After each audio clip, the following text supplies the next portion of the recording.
골든벨을 이제 우리가 1년 동안 제가 부임한 이래 창세기를 계속 공부했고, 이제 1년을 맞춰지는 그 전 안식일, 항상 골든벨을 합니다.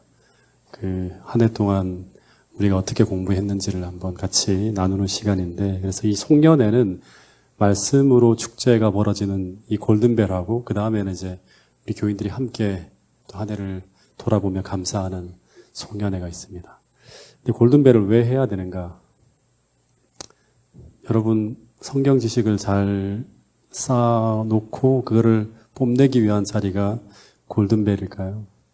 그렇지 않고, 골든벨을 왜 해야 되는가 하면, 아마 계속 우리가 이제 현수막을 통해서 이제 보게 될 것인데, 이 파주중앙교회를 향하신 하나님의 첫 번째 목적은 말씀 중심의 교회가 되는 거예요.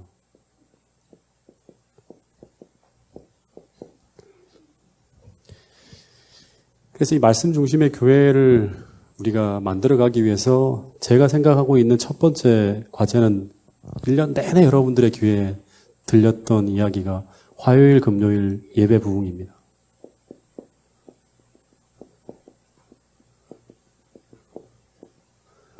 화요금 예배 부흥하는 거예요. 이 내년에도 계속 그렇게 갈 거예요. 그래서 이게 부흥이 되어져야지만 어떤 일이 벌어지는가 하면 이 말씀 중심의 교회로 가는 그 길을 놓을 수가 있어요. 그 일을 위해서 우리는 뭘 하는가 하면 이제 골든벨이라는 하나의 수단을 이용하는 거예요.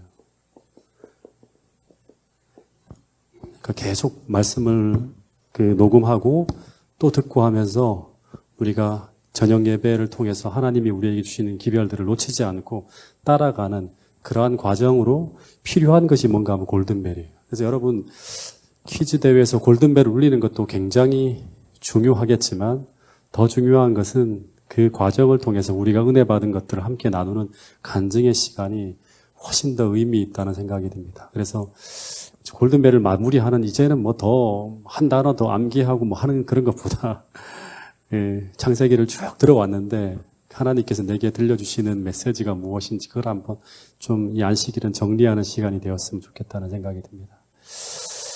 그래서 혹시라도 뭐 대예배 시간에도 막 책을 펴놓고 또 창세기 뭐 몰래 방송을 듣고 이런 일이 있어서는 안 됩니다. 아셨죠? 네. 자, 우리 창세기 22장 공부를 더 이제 해볼 텐데요. 이 창세기 22장의 내용은 창세기 중에서도 제일 은혜스러운 장입니다. 다음 주까지도 계속 이제 창세기 22장을 다룰 텐데요. 만약 세상에서 편안한 삶만이 계속된다면 믿음을 사용할 필요가 전혀 없습니다. 평안할 때는 믿음이라는 게 별 의미가 없어요. 필요가 없어요. 근데 우리가 그리스도인으로 살아가다 보면 끊임없이 어떤 데를 마주하는가 하면 현실과 이 말씀 사이에서 선택을 해야 되는 일들이 계속 벌어지는 그러한 자리에 우리가 서게 됩니다. 그래서 우리가 현실을 쫓아갈 것인지 아니면 말씀을 붙들고 살 것인지를 선택해야 되는데, 근데 이 선택의 과정 속에서 우리는 지금 무엇을 믿고 살아가고 있는지 우리 속에 있는 믿음이 겉으로 드러나게 된다고 하는 거예요. 그래서 믿음이라고 하는 것은 구체적인 상황에 부딪혀 봐야 알 수 있는 것이라고 하는 거예요. 돈이 떨어지고 자신의 꿈이 무산되어지고 먹을 것이 떨어지는 상황 속에서 우리는 그 가운데 현실을 택할 것인지 아니면 그럼에도 불구하고 말씀을 붙들고 나아갈 것인지를 선택하는 가운데서 내 속에 있는 신앙이 어떤 것인지 나타나게 된다고 하는 거예요. 그래서 이 고난의 광야는 우리의 신앙을 온전히 드러내는 곳이라고 이제 성경은 이야기합니다. 마찬가지로 아브라함이 100세에 이삭을 낳고 이제 큰 번영을 누리며 평안하고 행복하게 잘 살아가고 있었을 때는 그가 어떤 믿음으로 살아가고 있는 사람인지 잘 보이지 않았어요. 평안한 시기에 교회 나가는 거 뭐 힘든가요? 총칼을 가지고 막지 않잖아요. 예수님을 찬양하고 그리고 하나님 앞에 순종하는 것이 평안할 때는 그렇게 어렵지 않습니다. 근데 이 아브라함의 나이 120살에 그의 생에 이런 위기가 찾아옵니다. 그것은 바로 하나님께서 아브라함에게 도저히 순종할 수 없을 것 같은 명령을 탁 내린 거예요. 그게 바로 뭔가 하면 내 아들 내 사랑하는 독자 이삭을 번제로 드리라고 하는 명령이었다고 합니다. 여러분, 아브라함의 인생은 한마디로 말하면 어떤 인생인가 하면 믿음으로 말미암아 살아가는 믿음의 인생이에요. 예. 예. 근데 그 믿음의 인생이란 한마디로 하면 뭔가 하면 계속 말하지만 현실을 쫓아가는 것이 아니라 말씀을 쫓아가는 인생이 바로 이제 이 믿음의 삶이라고 하는 거예요. 예. 근데 그 인생 말년에 어쩌면 가장 힘든 신앙의 시험제를 받아들고 아브라함이 선택의 지점에 서 있게 되는데 그것은 바로 눈에 보이는 현실이 뭔가 하면 아들이라는 눈에 보이는 현실과 아들을 바치라는 하나님 말씀이라는 믿음, 어떻게 보면 신앙이죠. 예. 그 선택의 지점에서 이 둘 중에 하나를 선택해야 하는 상황에 딱 서게 된 거예요. 근데 당시 아브라함에게 이삭은 도저히 포기할 수 없는 너무너무 소중한 현실이었어요. 예. 아브라함은 이 한 아이를 붙들고 평생 살아온 사람이에요. 근데 이 아이를 번제로 드린다고 하는 것은 곧 그의 인생에 아무것도 남는 것이 없는 절망으로 들어가는 거예요. 예. 더군다나 이제 120이잖아요. 여기서 이 아들을 잃으면 그의 인생은 실패로 끝나고 그의 미래는 사라지는 거예요. 예. 그래서 이때 아브라함은 이 눈에 보이는 현실을 붙들어야 하는지 아니면 말씀을 붙들어야 되는지 너무나 어려운 선택의 지점에 서 있는 거예요. 근데 3절에 보면 아브라함은 또다시 눈에 보이는 현실이 아니라 말씀을 쫓아갔다고 하는 거예요. 예. 창세기 12장 5절에도 아브라함이 하란을 떠나 말씀을 쫓아 가나안에 들어갔다고 하는 이야기가 나오죠. 그래서 이 3절에 보면 아침에 일찍 일어나 이 나귀의 안장을 지우고 두 종과 그의 아들 이삭을 데리고 이 네 사람이죠. 하나님이 일러준 곳을 향해 쫙 나갔다 그럽니다. 근데 이 아침 일찍 일어났다고 하는 것은 지체하지 않았다고 하는 거예요.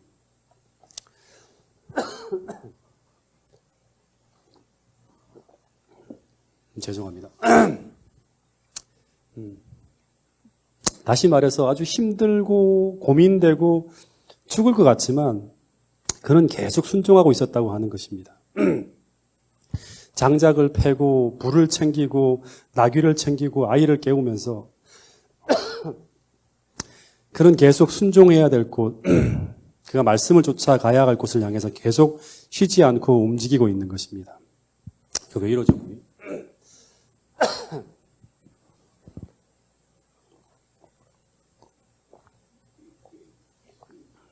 굉장히 중요한 부분을 설교하는 게 맞는가 봅니다. 4절에 보면 이제 3일에 번제를 드려야 할 땅인 모리아 땅으로 들어갑니다.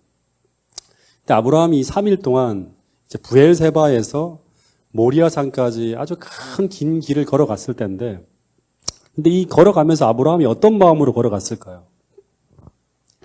순종은 하고 있었지만 그는 아마 밤을 새워가면서 하나님께 계속 기도했을 거예요. 어떤 기도를 했는가 하면 이유를 설명해 달라고. 왜 아들이 죽어야 하는지, 왜 자신에게 이런 일이 벌어져야 하는지, 그 이유가 무엇 때문인지 설명해 달라고 하면서 밤새워 기도했을 것입니다. 도하여서 자신의 아이를 살려달라고 계속 기도하며 이 3일 길을 걸어갔을 것입니다. 근데 여러분, 오늘 우리에게도 이런 일이 벌어지는 경우가 있지 않습니까? 도저히 설명이 안 되고 도저히 이해가 안 되는 상황에 우리가 처하게 될 때 우리는 밤새워서 하나님께 기도로 씨름하며 왜 이런 일이 벌어지고 있는지 설명해 달라고, 왜 나에게 이런 일이 일어나야 하는지 알려달라고 하면서 밤새워 기도하지 않을까요? 이런 경우들이 많죠. 욥도 그랬잖아요. 욥도 왜 이런 일이 나에게 벌어져야 되는지, 왜 하나님 나에게 이런 일이 벌어졌는지 이유를 설명해 달라고 하는데 계속 하나님은 침묵하는 상황들이 막 흘러가는 거예요. 아브라함도 밤새워 기도하며 이 칠흑 같은 어둠과 싸우면서 계속 순종하고 있었지만 마음은 끝없이 하나님 앞에 기도하며 그 이유를 찾고 있었을 거예요. 하나님, 제가 무엇을 잘못했나요? 왜 아브라함에게, 왜 나의 아들을 하나님 앞에 바쳐야 될 이런 명령을 하시는 것입니까? 계속 질문하며 나가는 거예요. 근데 제3일에 아침에 일찍 일어나서 이제 모리아산을 쫙 바라보는데 그 산 위에 어떤 장면이 펼쳐지는가 하면 성경에 나와 있지 않은데 부조화 숫자에 보면 이 꼭대기에 영광의 구름이, 약속의 푸인 영광의 구름이 떠 있는 것을 바라보면서 아브라함이 자신에게 말한 그 음성이 하늘에서 온 것임을 확신했다고 합니다.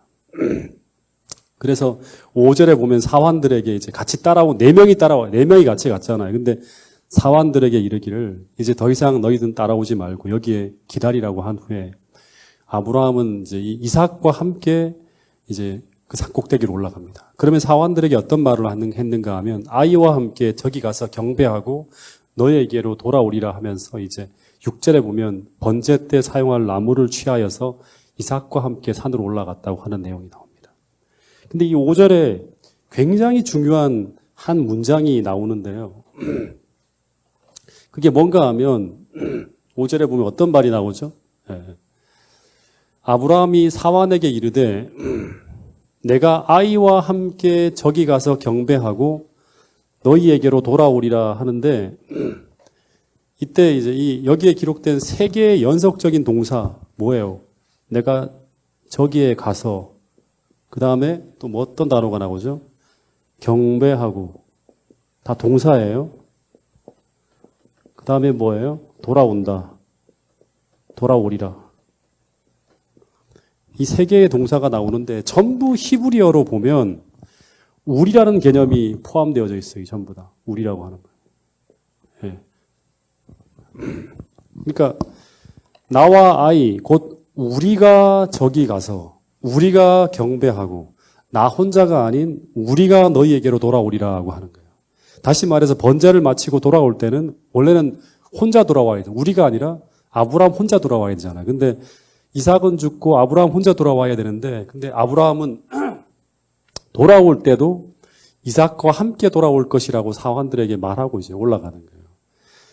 근데 이 말은 어떤 의미인가 하면 아브라함이 하나님의 목적을 다 이해하지는 못하지만 아브라함이 한 가지 사실을 확실히 믿고 지금까지 순종하고 있다고 하는 거예요. 그것이 무엇인가 하면 바로 번제가 끝난 후 나는 절대 홀로 집으로 돌아가는 것이 아니라 어떻게 돌아갈 것이다? 이삭과 함께 집으로 돌아갈 것이라는 것을 확실히 믿고 있었다고 하는 거예요. 다시 말해서 이삭이 거기서 번제를 드림으로 죽음으로 그의 인생이 끝나지 않고 반드시 살아서 집으로 다시 돌아갈 것이라는 것을 확실히 믿고 계속 순종하며 나갔다고 하는 거예요. 근데 그 이유가 무엇 때문이죠? 그 이유가 무엇 때문인가? 예, 맞아요. 그 이유는 하나님께서 이전에 그에게 약속하신 분명한 약속의 말씀이 있었기 때문이에요. 그것은 바로 이삭을 통해서 별과 같은 많은 민족이 이루어질 것이라고 약속을 했다고 하는 거예요. 그렇다면 여기서 이삭은 죽어서는 안 되는 거예요. 예. 자, 정확하게 말하면 죽어도 다시 살아나야 된다고 하는 거예요. 그래서 바울이 히브리서 11장 18절 19절에서 이렇게 이야기하고 있습니다. 히브리서 11장 18절 19절에 보면 이 말씀을 같이 한번 읽어보겠습니다. 히브리서 11장 18절 19절 말씀입니다.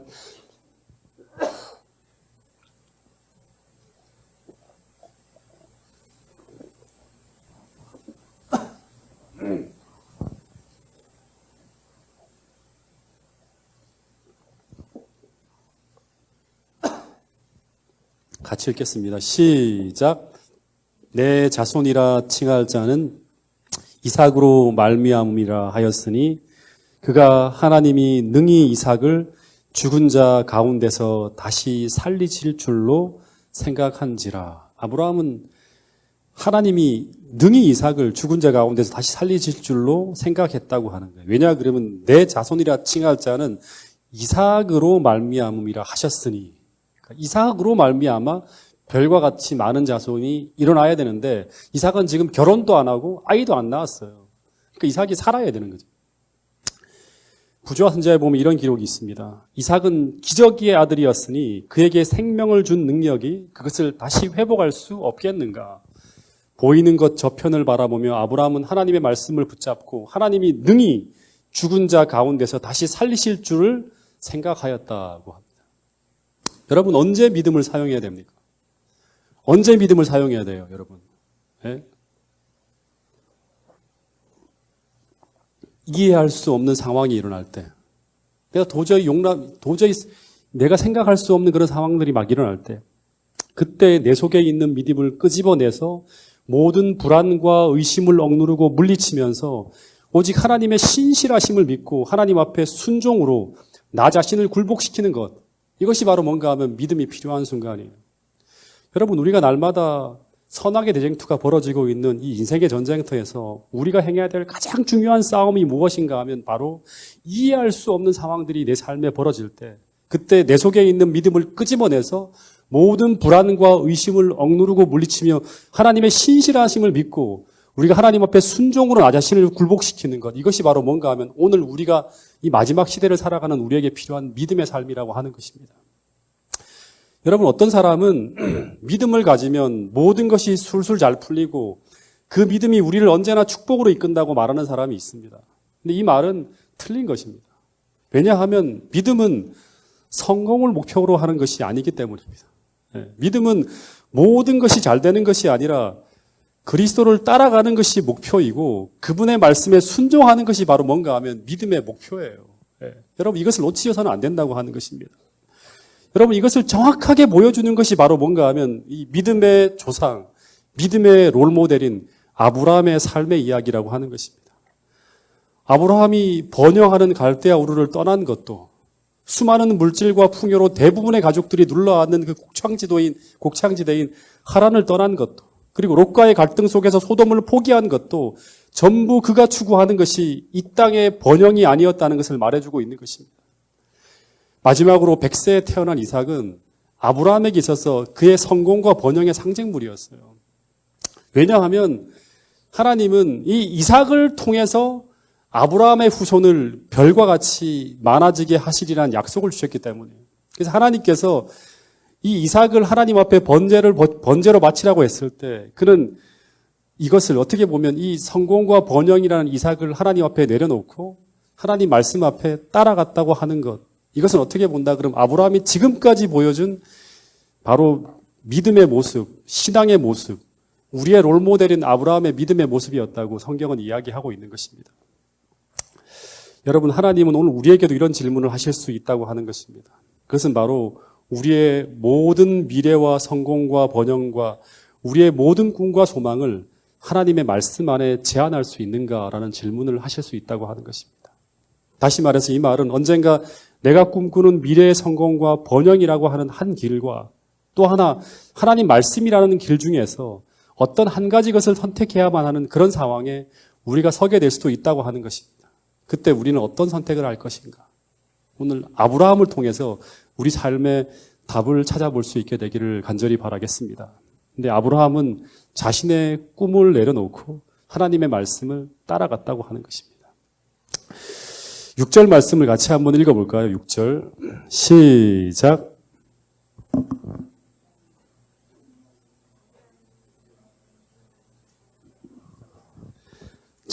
창세기 22장 6절입니다. 시작.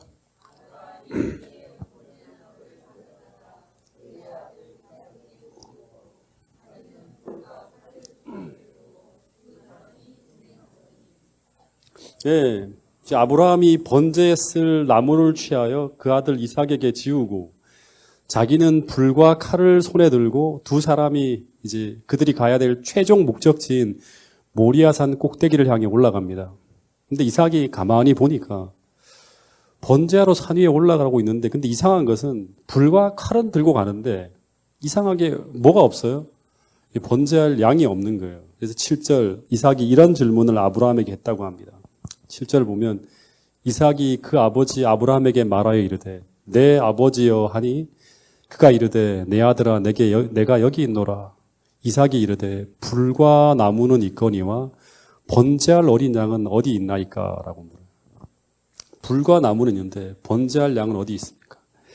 이 주석을 보니까 당시에 아주 잘 훈련된 공손하고 예의 바른 청년들은 먼저 허락을 받고 난 후에 부모의 면전에서 질문을 하거나 말을 한다고 합니다. 그래서 이삭이 내 아버지여라고 불렀을 때 이 사랑스러운 아들의 이 애정어린 말을 듣고 이 아브라함의 가슴은 찢어졌을 것이라고 하는 이야기가 나옵니다. 어쩌면 이 한마디는 이제 거의 정신적 탈진 상태로 산 위에 올라가고 있는 아브라함을 향해서 날리는 마지막 한 방의 펀치와 같은 그 마지막 시험이었다고 합니다. 네. 지금까지 잘 참아왔는데 근데 사랑하는 아들의 이 한마디의 말에 아브라함은 완전히 무너질 뻔했다고 합니다. 어떻게 이렇게 사랑스럽고 순진한 아들을 버릴 수가 있단 말입니까? 이런 어떤 의문이 나오는 거예요. 오직 아버지를 믿고 따라오는 이 아들을 어떻게 내 손으로 죽일 수 있습니까? 어떻게 보면 이것은 아브라함에게 가하는 마지막 시험이었다고 합니다. 근데 여러분, 이 창세기를 제일 먼저 보게 될 사람들이 누구죠? 아브라함의 이야기를 제일 먼저 그를 통해서 읽게 되는 사람들이 누구인가 하면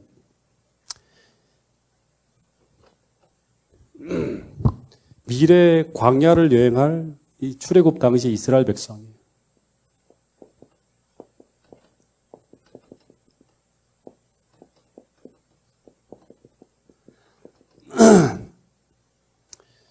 근데 하나님께서 이제 이 이스라엘 백성들에게 이 아브라함의 이 신앙의 모습을 어떻게 보면 크게 클로즈업해서 보여주고 있어요. 이 스토리를 아주 자세하게 기록해서 보여주는 거예요. 그 이유가 무엇 때문이었을까요? 당시 광야를 여행하는 이스라엘 백성들은 신앙이 어떤 것인지 거의 본 적이 없는 사람들이었어요. 그들에게 신앙이라고 하는 것은 어떻게 본다면 땡볕에 끊임없이 걷는 것, 이게 신앙이었어요. 그래서 매 순간 입에서 욕이 나오고 불평이 나올 수 있는 그런 사람들이었어요. 근데 모세는 이들 앞에서 진짜 신앙이라는 것이 이런 것이다라고 말하며 아브라함의 신앙을 믿음의 모델로 딱 보여주는 거예요. 그러니까 이 마지막 창세기 22장의 아브라함의 신앙의 모습은 신앙의 가장 절정판이에요. 거의 어떻게 모든 사람들에게 믿음이란 무엇인지를 가장 잘 보여주는 그런 모습이 창세기 22장의 아브라함의 신앙의 모습이었다고 하는 거예요. 이 아브라함이 보여주고 있는 신앙이란 어떤 것인가 하면 그것은 말도 안 되는, 정말 이해가 전혀 안 되는 상황으로 하나님의 말씀이 우리를 인도하실 때 그 모든 장애를 이겨내며 끝까지 자신을 말씀 앞에 복종시키며 순종으로 몰고 가는 것. 이것이 아브라함이 당시 이스라엘 백성들에게 그리고 오늘 우리에게 보여주고 있는 신앙의 모습이라고 하는 것입니다. 만일 아브라함이 여기서 아들을 죽이고 만약 홀로 집으로 돌아가면 이 모든 사람들이 아브라함을 볼 때 뭐라고 생각할까요? 와, 참 믿음 좋습니다. 이렇게 이야기할까요? 그렇지 않고 거의 모든 사람들에게 미친 사람 취급받았을 거예요. 주변의 모든 사람들이 광신도 이런 광신이 어디 있냐고 하면서 모든 사람들이 그를 정상인으로 취급하지 않았을 거예요. 그죠? 그리고 아마 사라는 어떻게 됐을 것 같아요? 이 이삭을 죽이고 집으로 갔어요. 사라가 이 사실을 알고 뭐라고 했을 것 같아요? 아마 졸도했을 거예요. 그리고 이삭이 없는 세상에서 아마 더 이상 삶을 유지하기 어려울지도 모를 것 같아요. 이 사라는. 그걸 다 예상할 수 있겠죠. 그죠? 그런데도 아브라함은 하나님께 모든 것을 맡기고 지금 이 순간은 순종하며 계속 가는 거예요. 순종하며. 이게 바로 뭔가 하면 아브라함이 우리에게 보여주는 믿음의 모습이라고 하는 거예요. 여러분, 신앙은 끊임없는 질문과 토론이 아닙니다. 이게 무슨 말인가 하면 다시 말해서 아브라함은 자기가 납득이 될 때까지 계속 이 요구를 지연시키면서 납득이 되어야 움직이겠다고 버티지 않았다고 하는 거예요.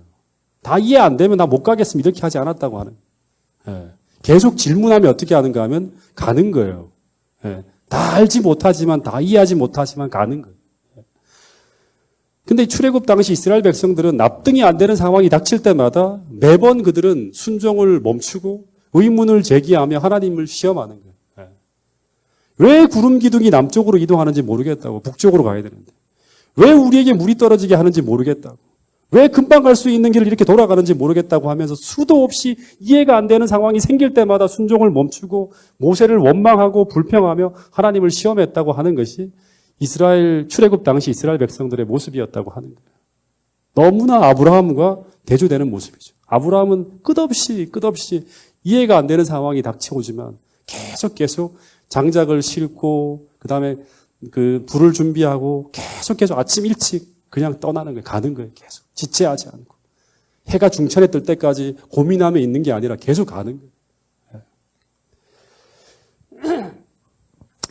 여러분, 아브라함은 지금은 비록 이해할 수 없지만, 지금은 왜 이런 일이 벌어지는지 이해할 수 없지만, 그를 통하여 이루려고 하시는 이 하나님의 뜻은 반드시 이루어져야 한다고 생각하며 순종하며 나갔다고 하는 것입니다. 왜냐하면 이 명령을 주신 분이 누구인가 하면 그 누구보다 아브라함을 사랑하는 분이라는 것을 그는 알고 있었기 때문에 그래요. 그래서 그는 이 믿음을 8절 이런 말로 이삭에게 대답을 하였다고 합니다. 8절 보면 아브라함이 가로되 아들아, 왜 어린 양이 없습니까? 번제를 드려야 되는데 이런 질문을 했는데 아브라함이 뭐라고 하는가 하면 아들아, 지금은 잘 모르겠지만 지금은 그것이 어디에 있는지 잘 모르지만 번제할 어린 양은 하나님이 자기를 위하여 친히 준비하시리라고 하면서 두 사람이 함께 계속 나갔다고 하는 거예요. 예. 여러분, 이 아브라함이 한 말, 번제할 양은 하나님이 자기를 위해 친히 준비하시리라. 이 말은 아브라함이 지금 정신없이 내뱉은 말인데 여기서 어떤 용어가 나오죠? 하나님이 친히 준비하시리라. 이 말의 의미가 뭐예요? 여기서 유명한 말이 나오잖아요. 예, 여호와 이레. 예.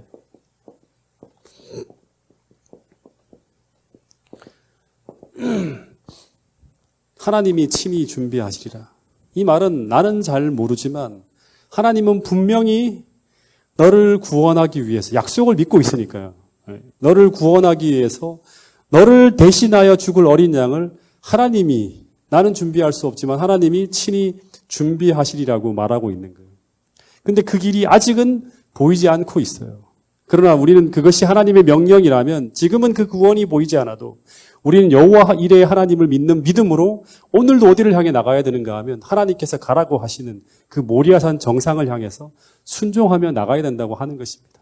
여러분, 파주중앙교회 모든 성도들도 이 아브라함의 믿음을 본받아서 끊임없이 지금은 잘 안 보이지만 지금은 다 이해할 수 없지만 하나님께서 가라고 하시는 그 목적지를 향해서 우리 모두가 순종하며 나갈 수 있는 파주중앙교회 모든 성도들이 될 수 있기를 간절히 바라겠습니다.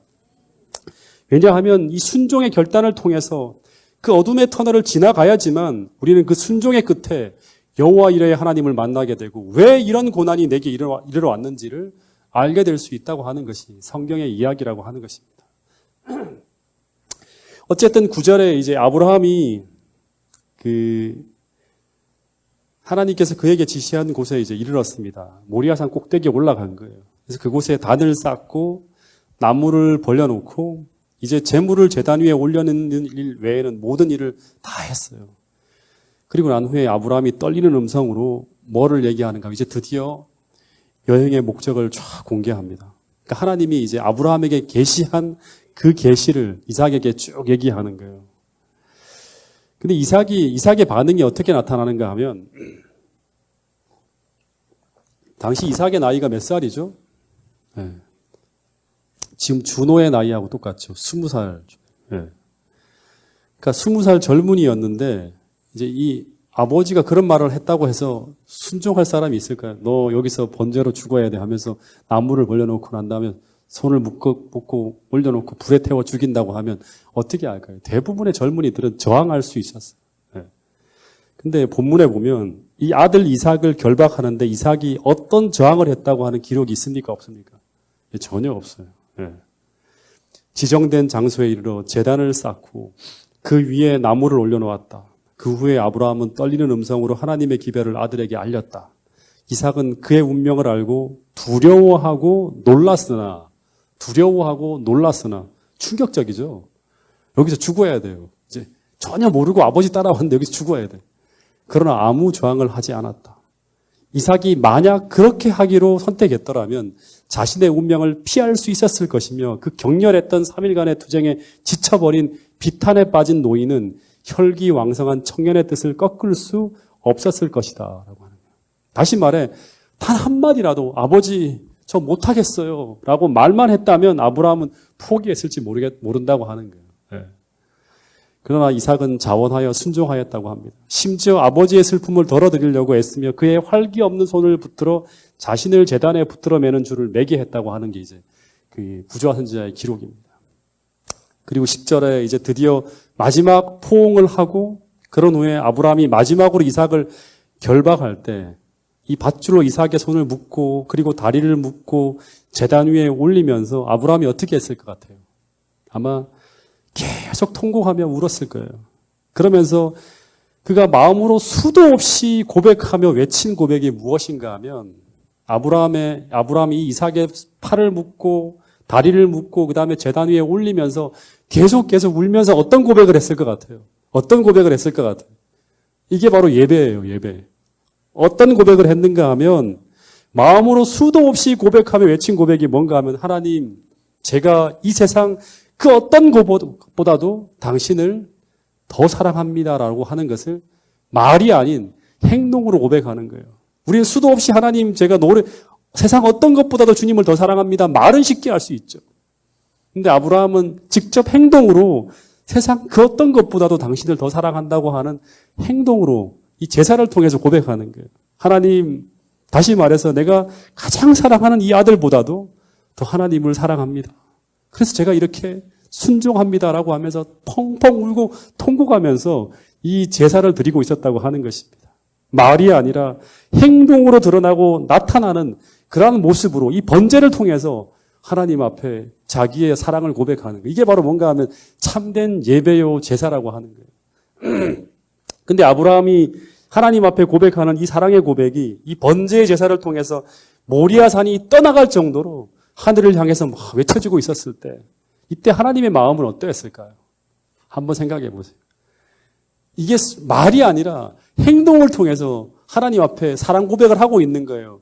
제가 성경을 통해서 하나님이 가장 큰 감동을 받는 두 가지의 장면이 있는데 사랑 고백을 하는 이 인간들이 가장 큰 감동적인 고백 중에 하나가 바로 뭔가 하면 이 창세기 22장에 아브라함이 이삭을 하나님 앞에 드리는 이 제사를 통해서 하나님 앞에 사랑 고백을 하는 게 가장 큰 감동적인 장면이고요.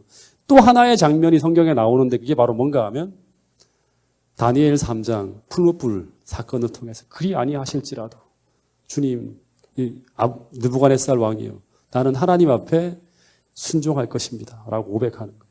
하나님의 구원이 개입되지 않는다 할지라도 나는 하나님을 포기할 수 없다는 이 고백을 하나님 앞에 듣고 어떻게 합니까? 하나님께서 그 풀무불 속으로 뛰어 들어가잖아요. 그래서 내려오는 거예요.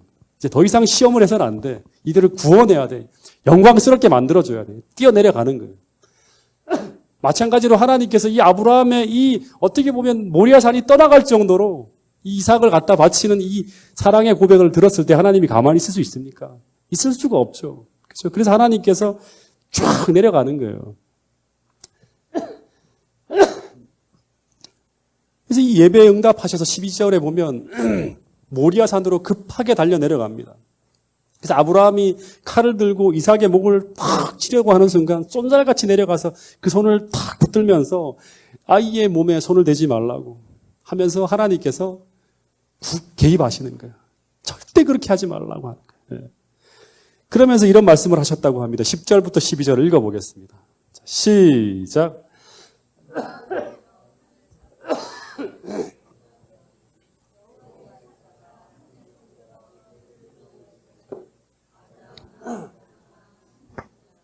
아브라함이 이르되 내가 여기 있나이다 하매 사자가 이르되 그 아이에게 내 손을 대지 말라. 그에게 아무 일도 하지 말라. 내가 내 아들 내 독자까지도 내게 아끼지 아니하였으니 내가 이제야 내가 하나님을 경외하는 줄을 아노라 하는 거예요. 이제야 내가 하나님을 경외하는 줄을 아노라. 이 말은 뭐예요? 시험은 끝났다고 하는 거죠.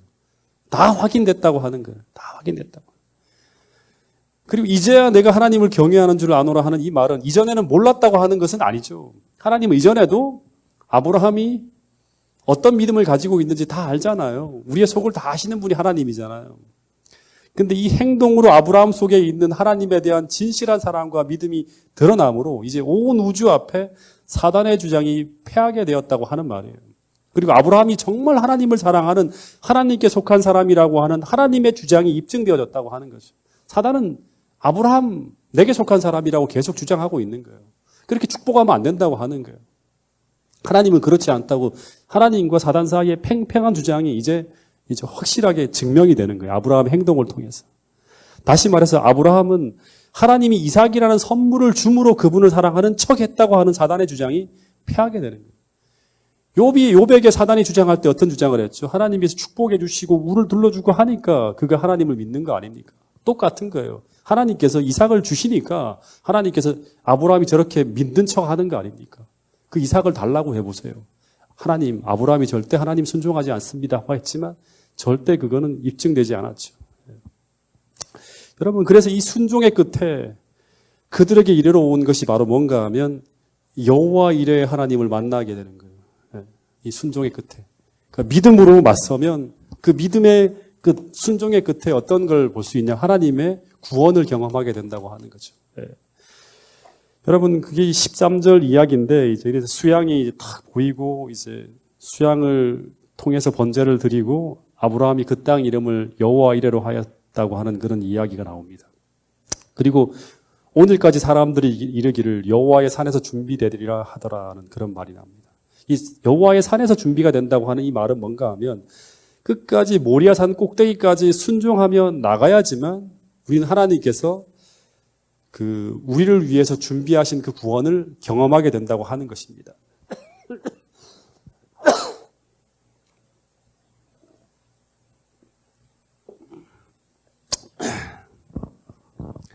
예, 여기까지 좀 할게요. 여러분, 우리 모두도 아브라함의 믿음을 본받게 되기를 바라겠습니다.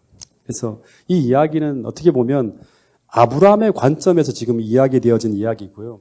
다음 주 화요일 날 더 우리가 중요한 걸 봐야 되는데 뭔가 하면 이 모리아산의 모티브를 통해서 하나님께서 우리에게 보여주시고자 하시는 이 창세기 22장의 정말 중요한 십자가 이야기를 다음 주 화요일 날 여러분들과 함께 나누도록 하겠습니다. 말씀을 줄이겠습니다.